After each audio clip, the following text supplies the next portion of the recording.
খুবই মজাদার ডিম সুজির পিঠা। ডিম সুজির পিঠা তৈরি করার জন্য আমি একটা মিক্সিং বলে ৩ চামচ চিনি দিয়ে দিলাম। তার সাথে দিয়ে দিলাম রুম টেম্পারেচারে থাকা ২টা ডিম। ২টা ডিমটাকে আমি ভেঙে চিনির সাথে দিয়ে দিলাম। তার সাথে দিয়ে দিব পরিমাণ মতো একটু লবণ।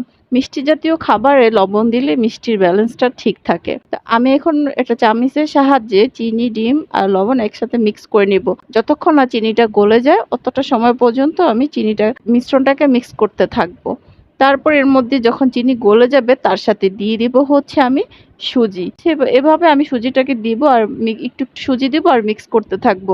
একেবারে অনেক সুজি দেওয়া যাবে না। তো আমি হচ্ছে একটু সুজি দিতেছি আর মিক্স করতেছি।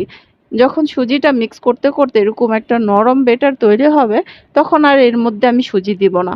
তখন একটু সুজি দিব আর নাড়তে থাকবো। আমরা জানি সুজি কিন্তু ফুলে ডাবল হয়ে যায়, তাই হচ্ছে সুজি বেশি দিব না। মিশ্রণটাকে আমি একটা ঢাকনা দিয়ে আধা ঘন্টা বা ১ ঘন্টার জন্য রেস্টে রেখে দিব।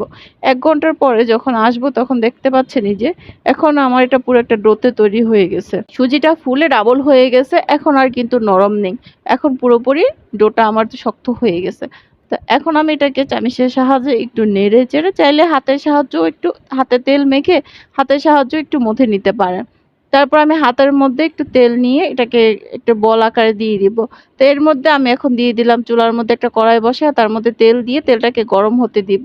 তেলটা যখন গরম হয়ে যাবে তখন আমি হাতের মধ্যে একটু তেল নিয়ে এখান থেকে একটু মিশ্রণটাকে নিয়ে আমি হাতের মধ্যে গোল গোল করে গরম তেলের মধ্যে দিয়ে দিব। তেলটা কিন্তু বেশি গরম হওয়া যাবে না, তাহলে কিন্তু দেওয়ার সাথে সাথে পিঠাটা পুড়ে যাবে। এই যে দেখতে পাচ্ছেন আমি যখন একটা একটা করে দিতেছি আর পিঠাটা সুন্দর হইতেছে আর ফুলতেছে, ফুলে ডাবল হয়ে গেছে।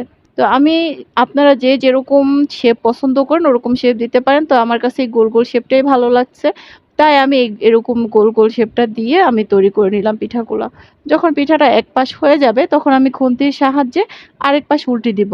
দেখেন পিঠাটা কিন্তু এক পাশ একটু ব্রাউন হয়েছে, আমি কিন্তু পুরোপুরি ব্রাউন করিনি, না হলে দেখা যাবে এক পাশ পিঠার বাইরেটা হয়ে যাবে ভিতরটা হবে না। তো আমি এটাকে লো হিটে রেখে অনেকটা সময় পর্যন্ত ভেজে নিছি।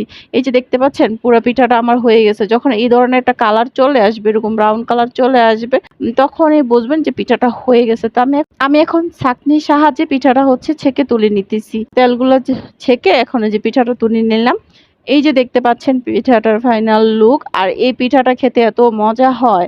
এই যে পিঠাটা কিন্তু অনেক ক্রিস্পি হয়, বাইরেটা অনেক ক্রিস্পি, ভিতরটা অনেক নরম হয়। তো এই যে দেখেন আমি কিন্তু আপনাদেরকে এখন একটা পিঠা মাঝখান থেকে ভেঙে দেখাচ্ছি, তাহলে বুঝতে পারবেন। যে দেখেন ভিতরটা কি সুন্দর নরম আর বাইরেটা এত সুন্দর ক্রিস্পি হয়। আর পিঠাটা খেতেও অনেক মজা আর খুব অল্প সময়তেও তৈরি করা যায়। মেহমান থাকলে আপনারা বা মেহমান না আসলে এটা মেহমান বাসায় ঘরে বসিয়ে রেখে আপনারা